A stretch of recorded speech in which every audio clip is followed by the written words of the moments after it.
My name is Dirk Roveda, and I'm the director of Bristol School for Social Entrepreneurs and Dartington School for Social Entrepreneurs. And this has been an amazing event, our first in Bristol. This is our first year here in Bristol, and to see these 17 students to develop amazingly over 1 year from their very early interview with us, where they just got us the germ of their idea, to seeing these projects really flourishing. It's been very humbling and very inspiring.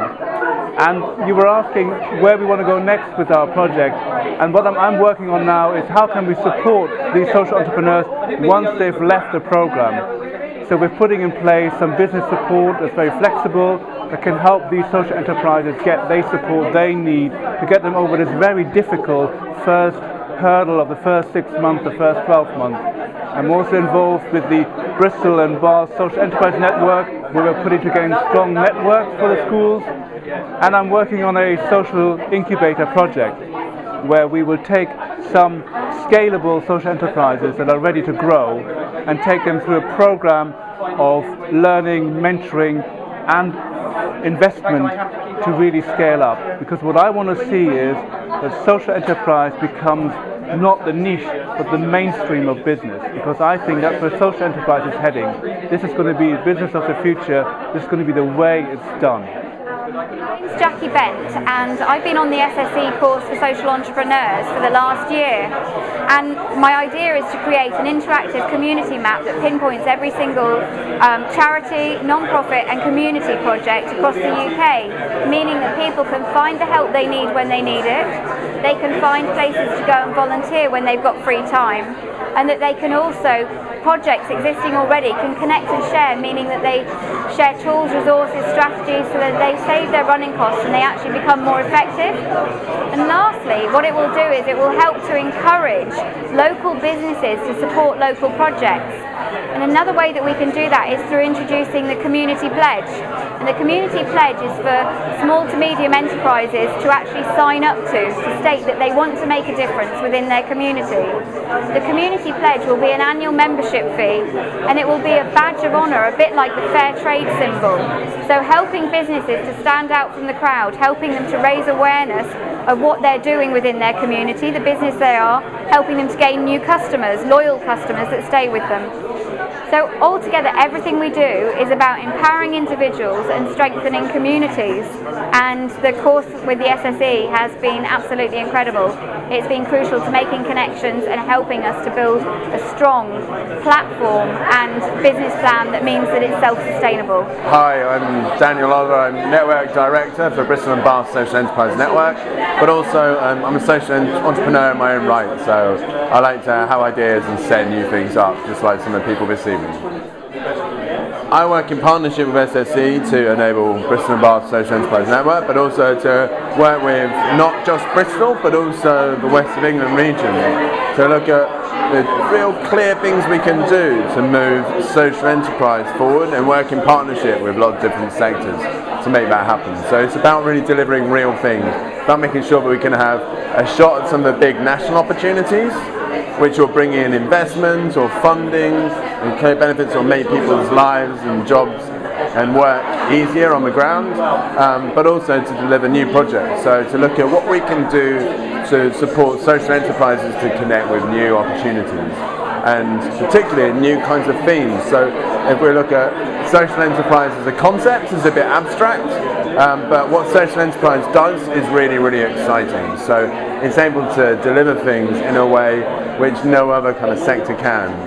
Both public sector and private sector really struggle with, but also it's able to engage communities. And that may be anything from renewable energy, which involves communities and creates jobs and the opportunities for people, to producing local food, to creating new employment and jobs in communities which otherwise would be overlooked by some of the mainstream approaches, or an increasingly contracting public sector budgets, which we need to be clever about how we do new things in our communities. And I think it's far more interesting. The question is like how we create our own opportunity for ourselves and see the change that we want to be in the world, rather than asking for handouts or hoping that grants will come to do new things. name is Nora Abid, and the name of my organisation is called Autism Independence, and it supports parents and people who have been affected by autism, whether it's children or adults from ethnic minorities. It happens that my oldest son Zach has autism and was diagnosed at the age of 2.5. And so because of my story with Zaki and how he progressed and the success with him, I am here today helping other parents who I mirror my journey through them.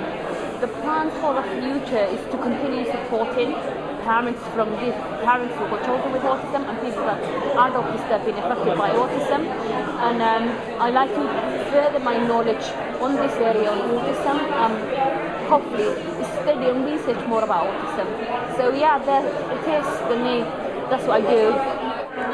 Well, I come from the world of social entrepreneurship and believe very strongly in that making a better city, contributing to a better city. So I thought tonight had a wonderful selection of young people with brilliant ideas put into practice that will make a better place. And that's what social entrepreneurship is about.